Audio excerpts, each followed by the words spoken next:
Hello, friend. This is Ryan Hicks of TalkToProfit.com, and today I want to answer somebody's question they had about doing a deal with someone who was asking an unreasonable amount on the business they were selling. Now, this person was frustrated with this. They're saying, "Oh, they won't accept any of my offers. They just keep going back to the same offer. They're not willing to budge at all." Listen, here's one of the basic things you have to be willing to do in any kind of negotiation is you have to be willing to walk away. Sometimes people are unreasonable. Sometimes people just have ridiculous ideas of how overinflated the value of their property or their business or whatever it is they're selling is, and there's no deal to be made because they're just not willing to budge. You have to be willing to walk away from those.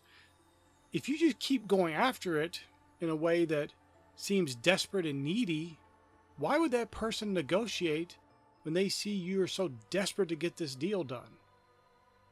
It just doesn't give a lot of reason for them to negotiate.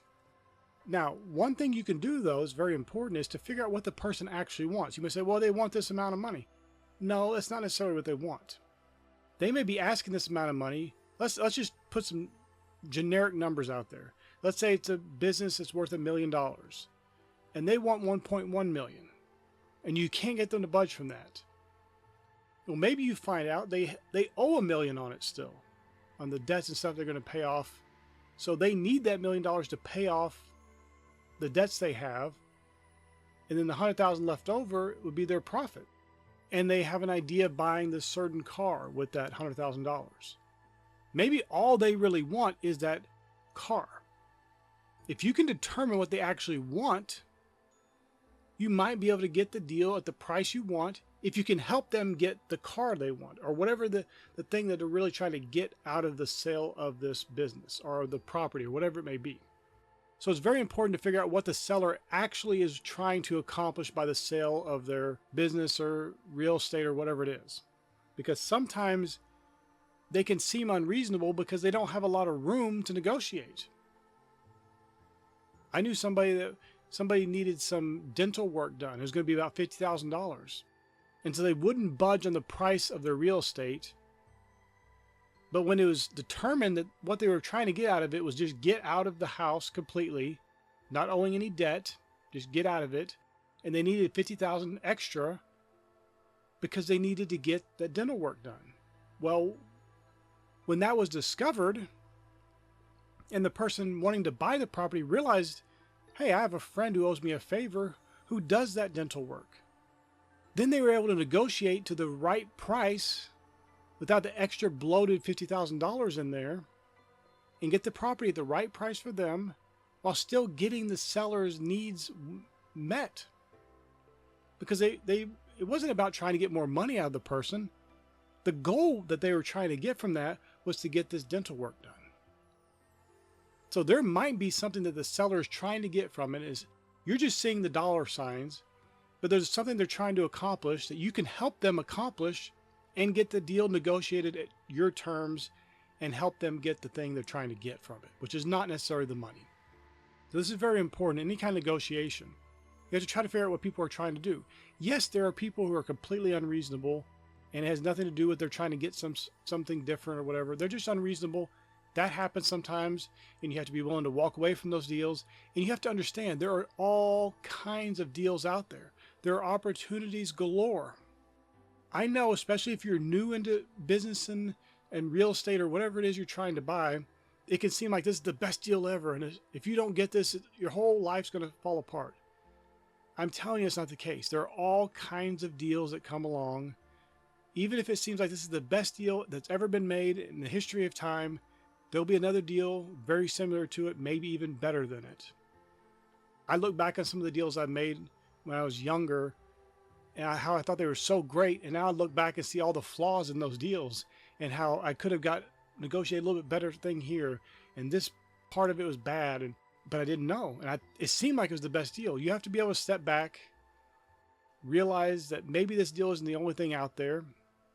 And sometimes by stepping back and saying, you know what, give this person a LOI, tell them what your offer is, give them a certain amount of time to decide on it, 3 days or whatever is fair, whatever is reasonable in your area. And when they deny it, go on to another offer. Sometimes you can just check in with those people. a few weeks, check in with them. Say, hey, you still selling that property? Are you willing to negotiate on it? Just check in. You don't have to hassle them or badger them or anything like that. Just check in. Sometimes those people will come back to you because they got no other letters of intent, no one else interested, and they realized, uh-oh, their tactic of trying to price it really high didn't work. They come back to you and they want to take you up on that original offer. Maybe that's what's going to happen. You never know. Maybe it won't. Maybe they'll disappear. Some people don't really want to sell. Like they're just out there playing around, like almost like a lottery. Like, well, if I get this high amount, then I'll sell it. But otherwise, I'm not selling it. But very often people will come back to you and say, well, you know what? Are you still interested in the property? But you need to make sure you do a little bit of work in that and kind of making sure that they know you're still out there. You're still interested. But then when you come back, if it's been a while and somebody comes back to you and says, well, I would take you up on that original offer if you still want to do it, maybe it's not right for you anymore. Or maybe the price needs to go down even more. Don't be afraid to negotiate. That offer you made was time bound to a certain amount of time. They didn't accept it. You don't have to make that same offer again. You don't have to honor that offer. The offer was for that time period and they didn't follow through. So you can make a completely different offer at a very lower price. It's all right. Don't feel like you're bound to that.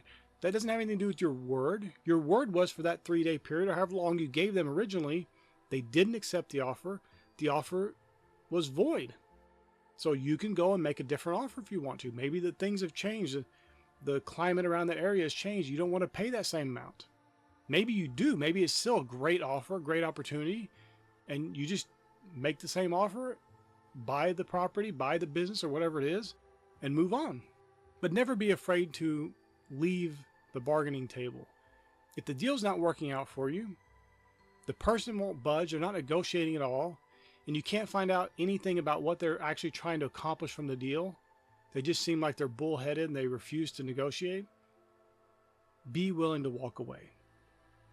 Don't worry about, oh, I'm giving up this opportunity. You're not giving up an opportunity. If they won't negotiate to where it can be a good deal for you and work out for you, it's not a good deal. It's not a good opportunity for you. A what if this deal was at this amount, it would be a good deal for me, is not a good opportunity. It could be a good opportunity, but until it gets to the price range you need it to be to make it that good opportunity, it's not. So do not create this fanciful scenario in your mind of this deal being so great because you had this price range in mind if the seller's not willing to negotiate to that price. Be willing to walk away and know that there are plenty of opportunities out there. You keep looking, you'll find more and more, and you might even find better deals than the deal you're trying to make right now. My friend, I pray this is a blessing for you. May God bless you richly.